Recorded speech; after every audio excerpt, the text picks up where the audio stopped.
time for another edition of Hey, Tim read a book. Yes, it's a topical one with Father's Day on Sunday.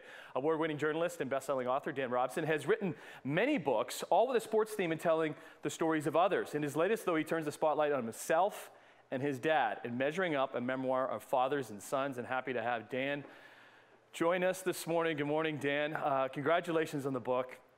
I don't know what you've heard from other people, but I had a strong connection to this because I just thought of my dad the whole time I was reading it. Because your dad and my dad, there's similarities there. Handy person.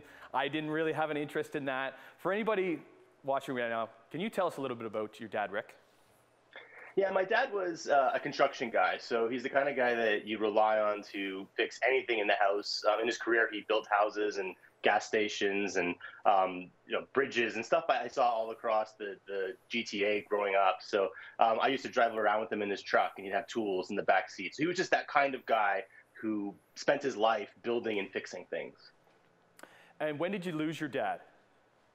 He died 6 years ago. He just shy of his 60th birthday. So he died suddenly of a stroke right before we were about to celebrate his birthday. Oh, okay, excellent. And what made you think, like you've written books on Pat Quinn, Doug Gilmore, Johnny Bauer, all about other people. At what point did you realize, listen, I got to turn this on myself and write about my experiences and my dad?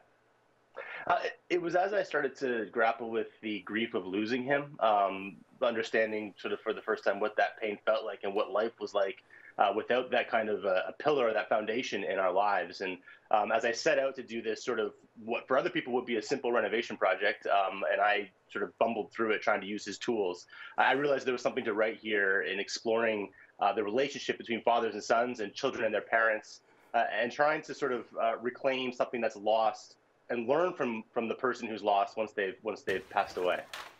Yeah, so we're looking at some video right now of actually some of the renos that you went through, because you're not a handy guy, but it was important for you to use your dad's tools to do this basement reno at your parents' place.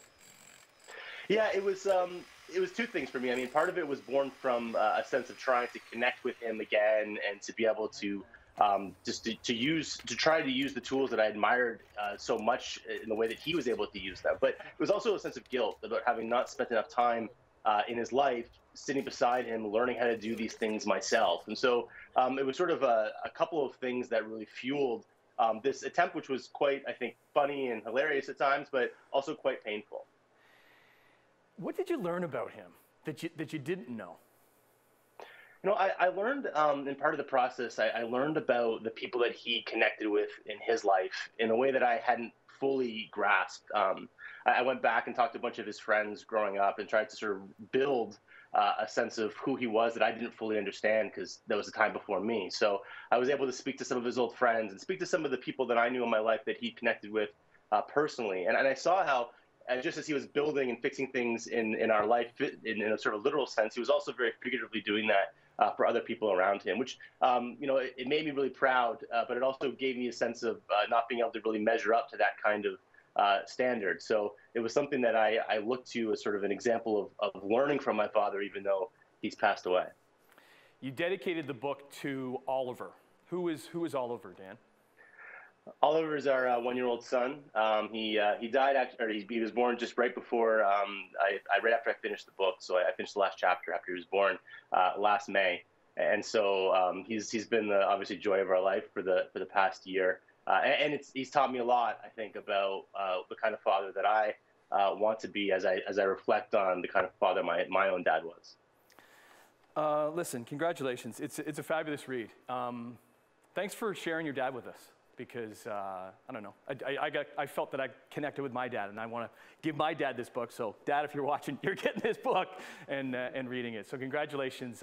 Dan Robson, you can get this book wherever they sell books, Measuring Up, a memoir of fathers and sons.